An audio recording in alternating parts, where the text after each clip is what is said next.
ओम श्रीमद् भगवद गीता। ओम श्री परमात्मने नमः। प्रथमाध्याय अर्जुन विषाद योग। द्वितीय श्लोक। दृष्टा तु पांडवानिकं व्यूढं दुर्योधनस्तदा आचार्यम् उपसंगमे राजा वचनम् अब्रवीत्।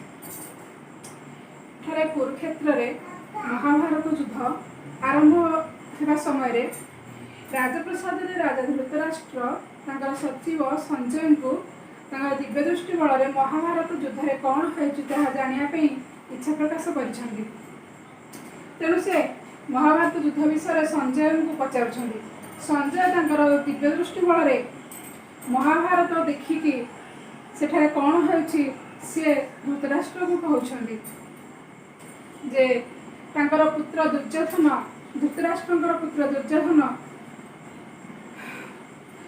पांडव मानकर सेनाबाहिनी को देखिकी बहुत भीतग्रस्त हो जाइछन्ति एवं भीतग्रस्त होइकी तांकर दुर्योधन स्तदा आचार्य उपसंगमे आचार्य माने तांकर आचार्य एबे आमे जो शिक्षक कहूचे आगुर सेटा से आचार्य बोल कहते तांकर आचार्य बुझाइकी आचार्य द्रोण को जाइकी सब कथा कहउछन्ति ना जे पांडव मानकर सेना केते बड़ विशाल एवं केते सक्षम योग्य ताहा से ताकर आचार्य द्रोण को जाइकी सब कहउछन्ति।